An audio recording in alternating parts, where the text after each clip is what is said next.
Imagine a book so provocative, so raw in its passion, that for centuries, religious scholars hesitated to even read it aloud. A book that doesn't mention the laws of Moses, the temple sacrifices, or even the name of God directly, yet it sits right at the heart of the Holy Bible. We are talking about the Song of Solomon, also known as the Song of Songs. To the ancient ear, it was the greatest of all songs. But to a modern audience, it is a cinematic journey into the very essence of human longing and divine devotion. Today, we aren't just reading ancient text, we are stepping into a sun-drenched vineyard in Israel 3,000 years ago. We are eavesdropping on a conversation between a king and a country girl, a dialogue that explores the boundaries of beauty, the ache of absence, and a flame that no ocean can quench. Why is this in the Bible? Is it a literal romance, or a coded message of how the Creator loves the soul? In this deep dive storytelling experience, we will traverse the gardens of spices, walk the moonlit streets of Jerusalem, and discover why this ancient poem remains the most powerful manifesto on love ever written. Whether you are a believer seeking spiritual depth or a lover of great literature, this story will challenge everything you thought you knew about the Bible's view on intimacy. Prepare yourself, because we are about to enter the Holy of Holies of the human heart. This is the Song of Songs. This is the story of us.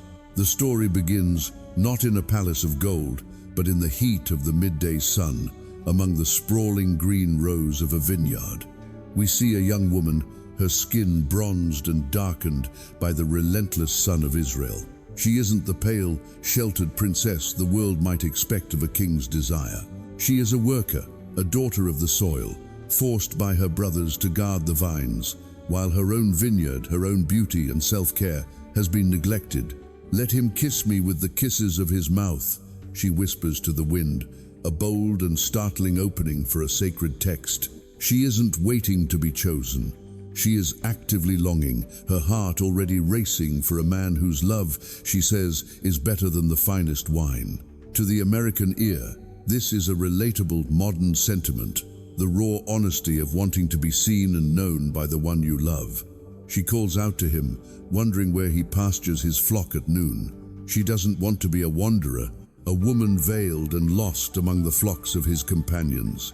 She wants directness, she wants him, and he responds. The voice that answers her is one of pure affirmation. He doesn't see the scars of her labor or the darkness of her skin as a flaw. To him, she is the fairest among women. He compares her to a mare among Pharaoh's chariots, an image of grace, strength, and immense value in the ancient world. Imagine the shift in her heart as she hears this. In a world that told her she was just a laborer, he tells her she is royalty. As they sit together, the air becomes heavy with the scent of spikenard and henna blossoms. The narrative moves from the dusty fields to a place of intimacy, a banqueting house where his banner over her is nothing but love. This isn't just a romantic dinner, it's a public declaration of protection and belonging. She describes herself as a rose of Sharon, a common wildflower, and a lily of the valley. But he interrupts her humility, saying, "As a lily among thorns, so is my love among the daughters." To him, every other woman is a jagged thorn compared to her soft, radiant beauty. The language here becomes a sensory explosion. She speaks of sitting under his shadow with great delight, his fruit sweet to her taste. There is a deep, resonant peace in this part of the story, the feeling of finally coming home to the person who truly understands you. She is faint with love, a phrase that captures that breathless, dizzying stage of a new relationship where every word feels like a gift. But then, the scene shifts. The walls of the house seem to melt away as she hears his voice coming from the mountains. "Listen," she cries. "My beloved, look, here he comes, leaping across the mountains, bounding over the hills. He is like a young stag, full of energy and life." He stands behind her wall, peering through the lattice, and he gives her an invitation that has echoed through literature for millennia. "Rise up, my love, my fair one, and come away," he says. He tells her that the winter is past, the rains are over and gone. The flowers appear on the earth, The time of singing has come, and the voice of the turtle dove is heard in the land. This is the ultimate springtime of the soul. He is calling her out of her isolation, out of the dark winter of her labor and loneliness, and into a new season of life together. He calls her his dove in the clefts of the rock, hiding away, and he pleads to see her face and hear her voice. Yet, even in this idyllic moment, a note of caution enters the story. They speak of the little foxes, the small, seemingly insignificant things that ruin the vineyards while they are in bloom. In our lives today, we know exactly what these foxes are. They are the small resentments, the unspoken jealousies, and the minor distractions that can chew away at the roots of a beautiful relationship before it has a chance to fully ripen. It's a warning to protect what is precious. As the sun begins to set and the shadows flee, the Shulamite woman rests in the security of their bond. She utters the iconic phrase that serves as the heartbeat of this entire book. "My beloved is mine, and I am his." It is a statement of mutual possession, not of ownership, but of belonging. She belongs to him because he has seen her, and he belongs to her because he has chosen her. This first movement of the Song of Solomon isn't just about the physical attraction. It's about the transformation that happens when someone looks at you with eyes of pure love. It's about the courage to step out of the vineyards of your daily grind and answer the call to come away into a life where you are the fairest of them all. The sun has set, and the vibrant colors of the vineyard have faded into the deep indigos and silvers of a Judean night. But for our protagonist, the darkness brings no rest, only a haunting, hollow ache. This next movement of our story takes us into the most vulnerable corners of the human psyche, the fear of loss and the desperate, moonlit search for the one who holds our heart. "On my bed by night," she begins, her voice trembling with a new kind of intensity. "I sought him whom my soul loves. I sought him, but found him not." Imagine the scene, a quiet room, the scent of jasmine heavy in the air, and the sudden, jarring realization that the person you cherish most is gone. This isn't just a physical absence. It is the dark night of the soul that many of us have felt that moment, when the security of love seems to vanish, leaving us alone with our insecurities. She doesn't wait for morning. She doesn't let pride or fear of the dark keep her inside. In a move that would have been scandalous for a woman in ancient times, she rises and goes out into the city. "I will rise now and go about the city, in the streets and in the squares. I will seek him whom my soul loves." For an American audience, this resonates with the classic cinematic trope of the lover running through the rain or through crowded streets to find the one. It is the universal language of pursuit. Jerusalem at night is a labyrinth of stone and shadow. She encounters the city watchmen, the men who patrol the walls, symbols of order and authority. She asks them the question that has been burning in her chest. "Have you seen him whom my soul loves?" But the watchmen have no answers for her. The world of logic, rules, and business as usual often has no answer for the yearnings of the heart. They see a woman in the street. She sees a missing piece of her very existence. But her persistence pays off. Scarcely has she passed the watchman when she finds him. The relief is palpable, a wave of emotion that crashes over the narrative. "I held him," she says, "and would not let him go." This is the embrace of a survivor. She has faced the silence of the night and the coldness of the city, and she has come out with her prize. She brings him back to the most sacred, private place she knows, her mother's house, sealing their bond away from the prying eyes of the world. Then, the scene shifts with a dramatic, cinematic transition. The intimacy of the bedroom fades, and we are suddenly standing on a high overlook, looking out toward the wilderness. The air is dry and dusty. In the distance, something remarkable is happening. "Who is this coming up from the wilderness like a column of smoke?" the narrator asks. It is a royal procession, grander than anything the desert has ever seen. It is the wedding carriage of Solomon himself. The description is opulent, designed to leave the listener breathless. The carriage is made of wood from Lebanon, the finest, most aromatic cedar. Its posts are silver, its base is gold, and its cushions are purple. But the most beautiful detail isn't the precious metal, it's the interior. The Bible tells us that the inside of this carriage was paved with love by the daughters of Jerusalem. Imagine the contrast: the dusty, harsh wilderness on the outside, and a sanctuary of luxury and love on the inside. This is a metaphor for the covenant they are entering. Life can be a desert, harsh, unpredictable, and exhausting, but within the commitment of their love, there is a carriage of safety, beauty, and peace. The daughters of Zion are called out to look at King Solomon, wearing the crown his mother gave him on the day of his wedding, the day his heart was glad.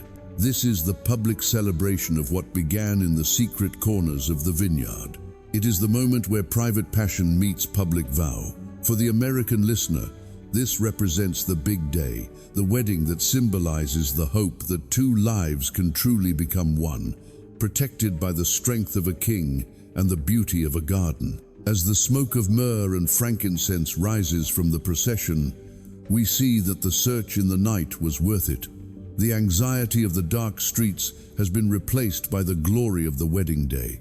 But as we will see, this is only the beginning. The wedding is the ceremony, but the garden, the place of true, deep intimacy, is where the real story unfolds. The curtains of the wedding carriage are drawn, and the noise of the cheering crowds fades into a distant hum. We have moved from the public spectacle of the procession to the most intimate sanctuary of all, the wedding chamber. This is part 3 of our journey, a section often called the Holy of Holies of the Song of Solomon. Here, the language shifts from longing and searching to a breathtaking, detailed celebration of presence. In the quiet of their union, the king speaks, but he doesn't speak as a monarch commanding a subject. He speaks as a man completely captivated by the woman before him. He begins what scholars call a wasf, an ancient form of poetry that describes the physical beauty of the beloved from head to toe. To a modern American listener, some of these metaphors might sound strange at first, but if we look closer, we see a tapestry of incredible tenderness and high value. "Behold, you are beautiful, my love," he begins. "Your eyes are doves behind your veil." To the ancient mind, doves symbolized singleness of purpose and purity. He isn't just looking at her face, he is looking into her soul, seeing a devotion that is focused entirely on him. He describes her hair as a flock of goats leaping down the slopes of Gilead. Imagine the sight of a dark, shimmering cascade of movement against a hillside that is the vitality and grace he sees in her. He speaks of her teeth like a flock of shorn ewes, perfectly paired and white, symbolizing health and symmetry. He describes her lips as a scarlet thread. In a world where beauty was often fleeting and harsh, he finds in her a perfection that stops time. When he says her neck is like the Tower of David, built with courses of stone and hung with 1,000 shields, he isn't calling her stiff-necked or bulky. He is speaking of her dignity, her strength, and her nobility. She is a woman of stature, someone who carries herself with the grace of a queen and the resilience of a fortress. But then, the king's language moves from the physical to the emotional. He says, "You have captivated my heart, my sister, my bride. You have captivated my heart with one glance of your eyes." This phrase, "my sister, my bride," is one of the most beautiful endearments in the Bible. It signifies that she is his equal, his companion, his closest kin, as well as his lover. It is a partnership of the highest order. For an American audience that values both passion and partnership, this is a powerful image.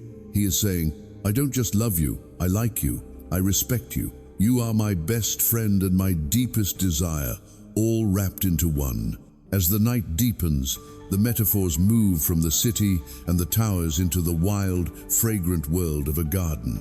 He calls her a garden locked, a spring enclosed, a fountain sealed. This is a profound statement about her autonomy and her value. She is not a public park for anyone to trample. She is a private, sacred space. Her beauty, her intimacy, and her heart are a sealed fountain that only he has the honor of opening. It is a celebration of the exclusivity and the safety found within the covenant of marriage. He describes her as an orchard of pomegranates filled with the rarest spices, henna and nard, saffron and calamus, cinnamon and frankincense. The room is no longer just a room, it is a sensory paradise. This is the Bible's way of telling us that physical intimacy, created by God, is intended to be a source of immense joy, beauty, and fragrance in our lives. Then we hear the voice of the bride, and her response is one of the most daring and beautiful invitations in literature. She doesn't just receive his praise, she answers it. "Awake, north wind, and come, south wind," she cries. "Blow upon my garden, that its fragrance may spread abroad. Let my beloved come into his garden and eat its choicest fruits." Think about the symbolism here. She is asking for the winds of life, both the cold north wind of trial and the warm south wind of blessing, to blow upon her life, so that the fragrance of who she is can be shared with him. She is fully offering herself, inviting him to enter the garden that he just praised so highly. It is a moment of total vulnerability and total trust. The section concludes with a divine amen that seems to come from the heart of God himself. As they celebrate their union, a voice, perhaps the voice of the Creator, or the collective voice of the friends, declares, "Eat, friends, drink, and be drunk with love." In the American context, where we often separate the spiritual from the physical, the Song of Solomon stands as a bridge. It tells us that when two people love each other with this kind of intensity, respect, and commitment, God isn't looking away in embarrassment. He is at the table, cheering them on. He is the one who planted the garden, and he is the one who rejoices when the fruit is enjoyed. This is the peak of their joy. But as any story of real love knows, the peak is not the end of the journey. There are still nights to come, tests of character to face, and a love that must prove itself as strong as death. But as every couple who has moved past the honeymoon phase knows, the garden isn't always bathed in sunlight. Love, in its most honest form, must eventually face the friction of human frailty. This next part of our story takes us into the shadows of a second night, a scene of missed opportunity and the resilience required to repair what has been bruised. The bride is asleep, but her heart is awake.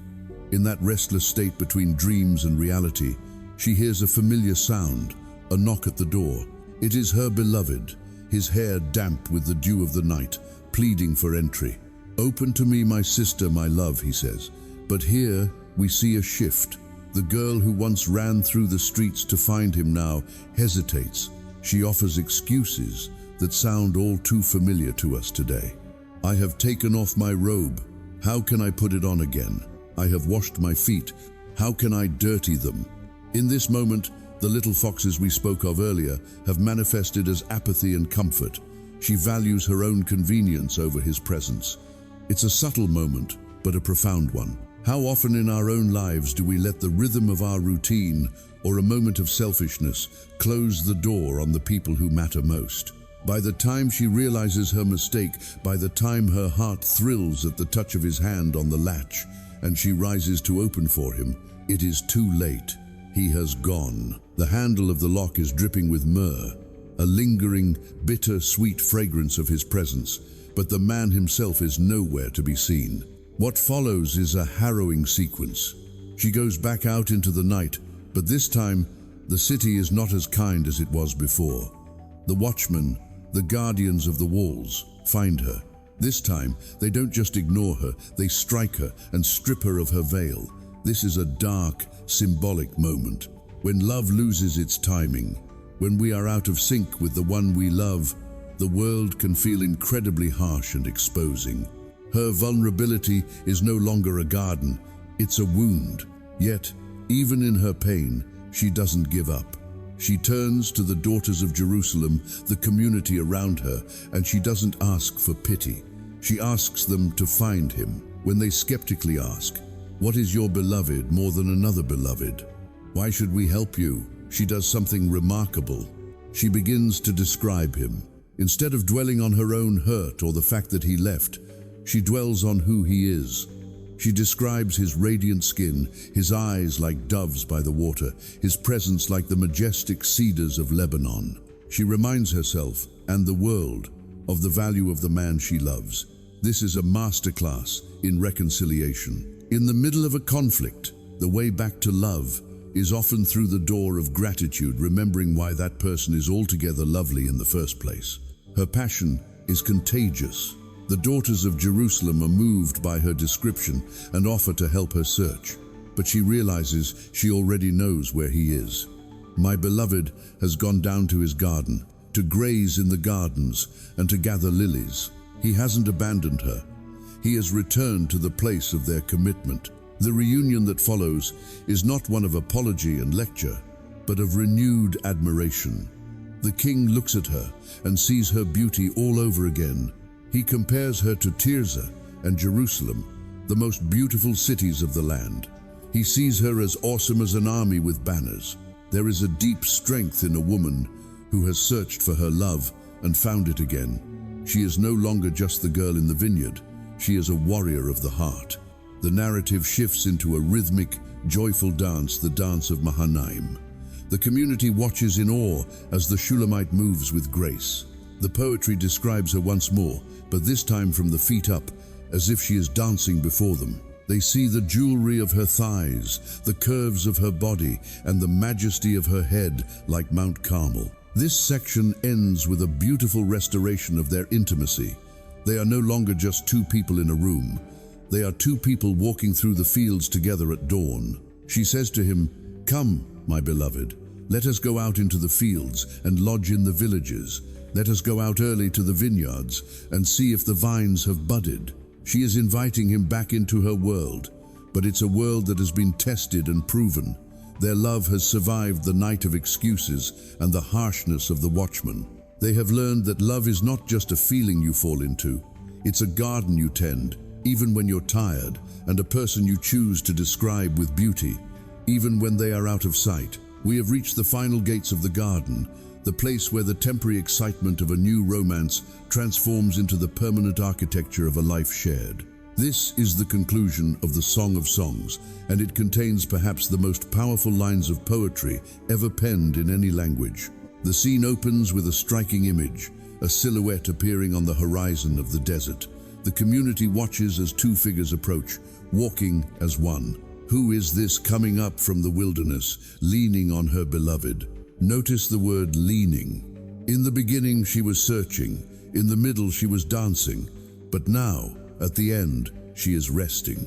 She is leaning her full weight on the man who has proven his love through the heat of the vineyards and the cold of the city nights. This is the portrait of a mature love, a love that has moved past the need for grand gestures and has settled into a deep, quiet, and unshakable support. They return to the place where it all began, under the apple tree.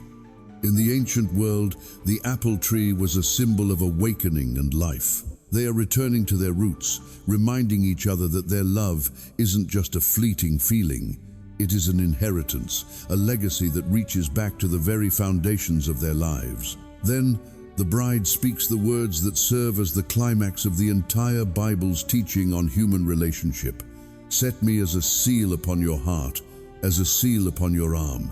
In the ancient Near East, a seal was a sign of ownership, identity, and authority.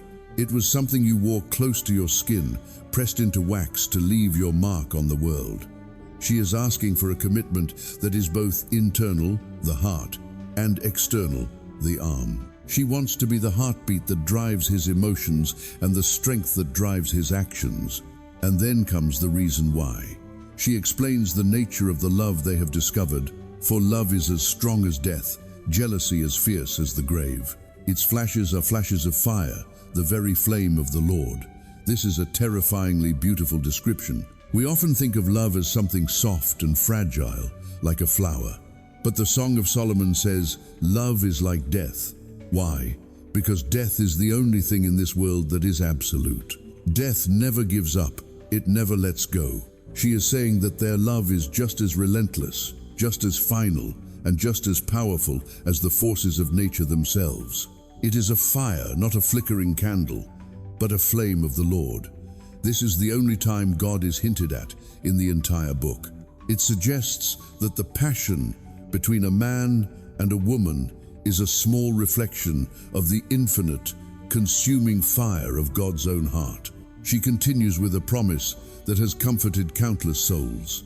Many waters cannot quench love, neither can floods drown it. Think of the waters in your own life, the floods of financial stress, the waves of illness, the storms of misunderstanding. The Song of Solomon promises that real love, the kind forged in the garden of commitment, is waterproof. It cannot be extinguished by the circumstances of life. She concludes with a challenge to the world's values. If a man offered for love all the wealth of his house, he would be utterly despised. In a modern world that tries to buy happiness and commodify intimacy, this ancient text stands as a rebel shout. It says that love is the one thing that has no price tag. You can't earn it, you can't buy it, and you certainly can't trade it for gold. It is a gift of grace, or it is nothing at all. The book ends not with a happily ever after sunset, but with an invitation.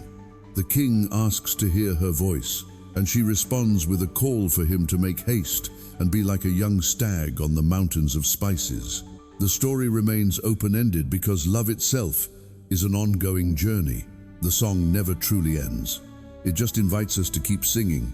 When we look back at this journey through the Song of Solomon, it's easy to see why it remains so controversial and yet so beloved. To my American friends listening, I believe this book offers something our modern culture desperately needs: a vision of intimacy that is both wildly passionate and deeply safe. We live in a world that often swings between two extremes. On one hand, we have a culture that treats sex and romance as cheap entertainment, fleeting, disconnected, and ultimately hollow. On the other hand, we sometimes see religious traditions that treat desire as something shameful or lesser than spiritual things. The Song of Solomon rejects both. It tells us that our desires are not a mistake. The fact that you long to be seen, to be known, and to be cherished is a sign that you were made in the image of a God who is himself a lover. This book sanctifies the physical. Nó nói với chúng ta rằng vẻ đẹp của một người phụ nữ hay sức mạnh của một người đàn ông là những món quà đáng được ca ngợi bằng những lời thơ đẹp đẽ nhất. But it also tells us that this passion only reaches its full potential within the locked garden of commitment. The fire only warms the house when it stays in the fireplace, otherwise it burns the house down. The Song of Solomon shows us that the greatest freedom is found when we belong completely to another. I am my beloved's, and his desire is for me. Whether you read this as a literal guide for your marriage or as a beautiful allegory of God's relentless pursuit of your soul, the message is the same. You are worth the search. You are worth the wait. And you are loved with a flame that nothing in this world can quench. Thank you so much for journeying through the vineyards and the moonlit streets of Jerusalem with me today. Storytelling is the way we keep these ancient truths alive, and it has been an absolute honor to share the greatest of all songs with you. If this story touched your heart or gave you a new perspective on the Bible's view of love, I would be so grateful if you could. Subscribe to the channel. We have many more story-style deep dives into the most fascinating characters and books of the Bible coming your way. Hit that like button. It helps the YouTube algorithm share these stories with more people who might need to hear this message today. Share this video. Send it to someone who needs a reminder of what real, unquenchable love looks like. Comment below. I want to hear from you. Which part of the Song of Solomon resonated with you the most? Is it the little foxes, the searching in the night, or the seal upon the heart? Your insights help build this community. Stay tuned, because our next story will take us from the Gardens of Solomon to the rugged mountains of the prophets, where we'll discover a different kind of fire.